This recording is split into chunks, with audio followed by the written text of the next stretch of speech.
सत्संगत जी, प्यार से कहना धन निरंकार जी। तो ये जो आप सबका सत्संग के प्रति, निरंकार के प्रति, सेवा के प्रति, सुमिरन के प्रति ये जो अपना एक मन है जो निरंकार में टिकाने वाली बात होती है, जो अपना असली रूप है हर एक का, उसकी पहचान करने तक की यात्रा ही नहीं है। सिर्फ एक बार जब ये रूबरू होकर इस प्रभु परमात्मा का ज्ञान, ब्रह्म ज्ञान द्वारा आज हमें जब मिल जाता है, तो उसके बाद जीवन को कैसे जीना है, वो सब बातें जो इस सत्संग रूप से हमें शिक्षा मिलती है, उसको किस तरह अपने जीवन में अपनाना है। तो वही भाव आप सबका आज दिख रहा है कि चाहे आज कुछ भी करा जा सकता था दिन में, पर आप सब ने ये वो डिसीजन लेकर कि आज सत्संग ही किया जाए। तो उस तरह ये जो नहीं भी आ पाए और उनका भी ध्यान था सत्संग में आने का, या आप सब ये जो आए भी, तो कैसे ये समय की बात है कि अपना यूज़ जो किया उसको इस प्रभु परमात्मा निरंकार के एहसास में बिताने वाली बात आ जाती है कि कैसे हमारा एक एक पल ये प्रभु परमात्मा निरंकार ने जो हमको बख्शा है, उस पल को हम सदुपयोग करते हुए कि किस तरह हमारी इंटेंशन की बात होती है वो कि हमें सत्संग में आकर एक एक पल सिर्फ आकर बैठ के चले जाना नहीं, पर एक एक वक्ता चाहे छोटे बच्चे की ज़ुबान से था, बुज़ुर्ग की, बहन भाई जिनसे भी कविता रूप, गीत रूप, स्पीच रूप, जो भी बोला सबने, वो एक एक वचन ऐसा था जो पूरे जीवन में एक इम्पैक्ट पॉजिटिव कर देता है। तो आज उसी तरह सत्संग में भी हमने ये सब जो आज सुना है, तो दातार कृपा करे कि ये ताउम्र हमारे जीवन में ये अच्छी बातें, ये हमारे सिर्फ बोल तक नहीं रह जाए, कान में घुस के सिर्फ दूसरों को सुनाने के लिए नहीं रह जाए, बल्कि हमारी सोच में, हमारे व्यवहार में, हमारे कर्मों में भी झलके। तो ये पंक्तियों में जिस तरह ये बात हो रही है हरदेव वाणी में कि ये सुख की बात है, ये जो हर एक को जो अपने जीवन में सुख की प्राप्ति करने के लिए क्या एक रास्ता अपनाना है, जिस तरह अभी सत्संग की भी बात हुई, उस तरह यही कि युगों युगों से देखा जाए तो संतों का तो दिल ऐसा ही हुआ है जो सिर्फ अभी की बात नहीं है, चाहे कलयुग हो, सतयुग हो, द्वापर हो, कोई भी समय ले लें, कि संतों ने तो हमेशा यही चाहा है कि एक जो हर एक को कैसे मन में चैन दिया जाए, हर एक को किस तरह अपने असली रूप इस परमात्मा का दर्श दीदार करा दिया जाए, और कैसे उस तरह फिर एक जो पहचान कराई जाए, अच्छे गुण दिए जाए, उसी में ही एक ये परमानेंट सुख छुपा है। छोटे छोटे सुख तो कहीं ना कहीं हर समय पे मिल जाते हैं, पर ऐसा कौन सा सुख है जो हर समय एक जैसा ही हो और वो उस सुख में कुछ बढ़ा ना जाए, कोई घटा ना जाए। तो वो वाला सुख जो एक ब्लिस की अवस्था होती है, जो एक चैन से भी ऊपर उठ के, खुशी से भी ऊपर उठ के जो वो सुख है, तो वो सुख सिर्फ तभी मिल सकता है जब हम संतों का संग कर लेंगे। कि संतों का जब तक संग हमारे जीवन में आएगा नहीं, तब तक हम कैसे अपने जीवन को उस मुकाम तक लेकर जाना संभव नहीं होता, क्योंकि संत ही हैं जो हमको प्रेरणा देते हैं हमारे जीवन को सुधारने के लिए। और एक बार हमें वो जब पता लग जाता है कि ये क्या सच्चाई है, तो हम अपने जीवन में एक वो परमानेंट सुख, एक जो हर समय रहने वाला सुख, उसको प्राप्त कर लेते हैं। हाँ जी। भला सोचते जो औरों का खुद अच्छे बन जाते हैं, सच्चाई के साथ रहें तो खुद सच्चे बन जाते हैं। तो ये सच्चाई जो हमेशा के लिए ही सच्चाई है, जैसे कोई सच्चाइयाँ ऐसी हैं जो अभी हैं, कुछ पल के बाद नहीं है। जैसे अभी अगर रात्रि का समय है तो कुछ घंटों के बाद वो झूठ हो जाएगा, क्योंकि वो दिन हो जाएगा। तो ऐसे कुछ सच्चाइयाँ कुछ समय के लिए रहने वाली सच्चाइयों की यहाँ बात नहीं हो रही। वो बात ही कि कैसे एक निरंकार प्रभु परमात्मा, यही सच्चाई ये तब भी थी जब ये ब्रह्मांड बना नहीं था, ये धरती बनी नहीं थी, और ये तब भी रहेगा जब सब कुछ ख़त्म हो जाएगा। हर कुछ जो माया का रूप है उस रूप से हटकर जो भी है वो सब निरंकार है, वही एक ही सच्चाई है, कायम दायम रहने वाली सच्चाई।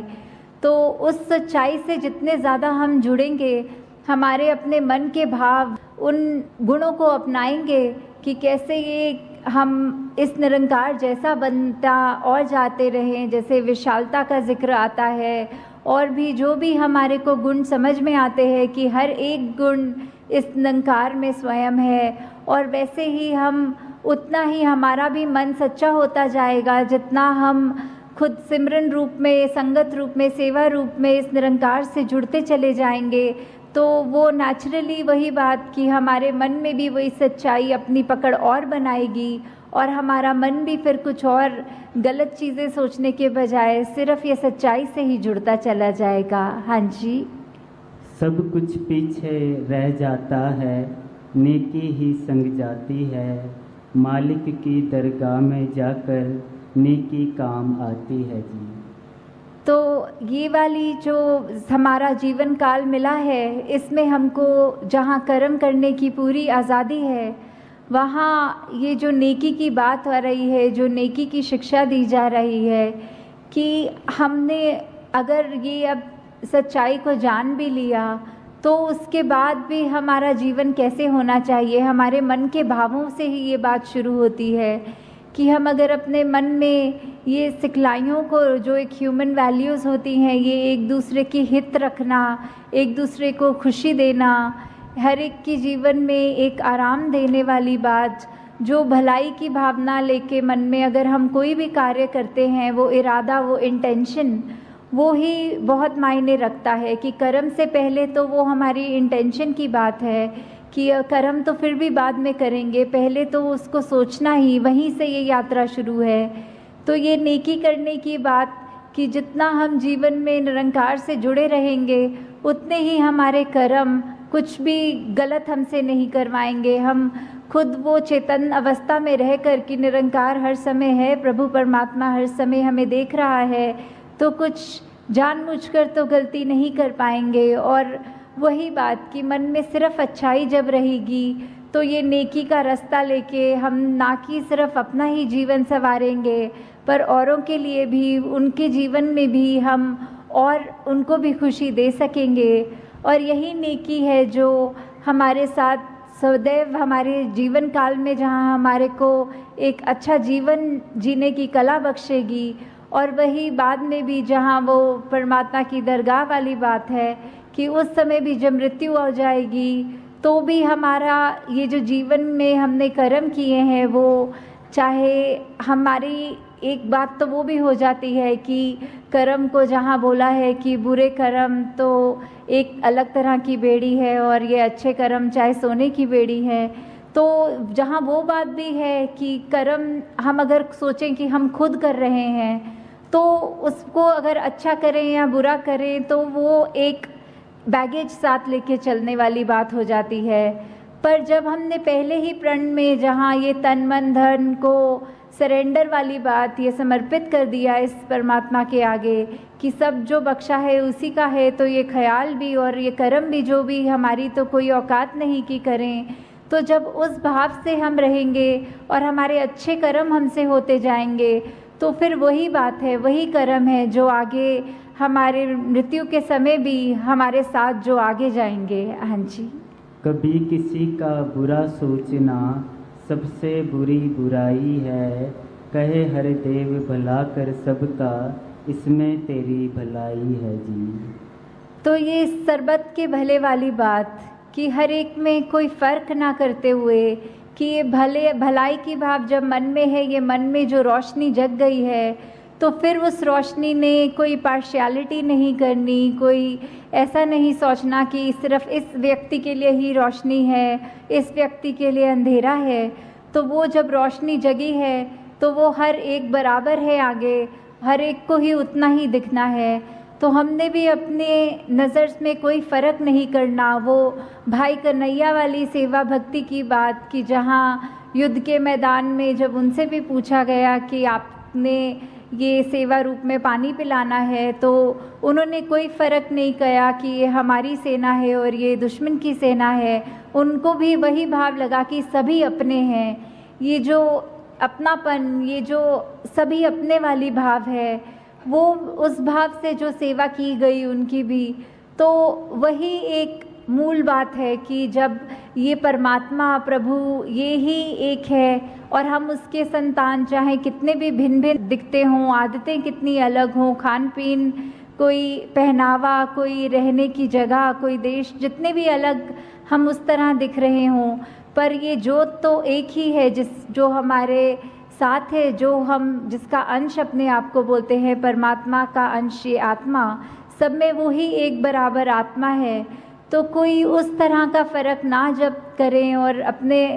आप पे ये सुधार हमेशा जारी रखें कि हम बस अपना एक जो सही मार्ग है उस पर ही चलते रहें, ठीक बातें करें, सही अपना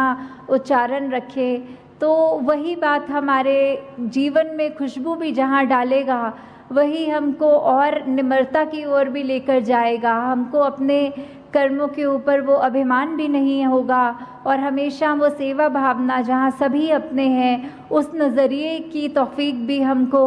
हमारे साथ रहेगी। तो दासी सभी से यही एक कामना करते हुए कि निरंकार का जो पहचान हमें मिली है, हमको अपने कर्मों में ये एक एहसास हमेशा रखना है और साथ ही जहाँ अपने आप को तो ठीक मार्ग पे सेल्फ करेक्शन मोड पे रख के हर चीज़ को करना है, साथ ही कोशिश ये भी हो कि हम जितने भी और हमारे जानने वाले हैं हम उन तक भी ये सच्चाई की वे आवाज़ पहुँचाएँ कि जिस तरह हमको ये तौफीक मिली है, दातार कृपा करे हर एक के घर में एक ये ज्ञान उजारा होकर उनको भी ये रोशनी मिले। साथ संगत जी, धन्यवाद जी।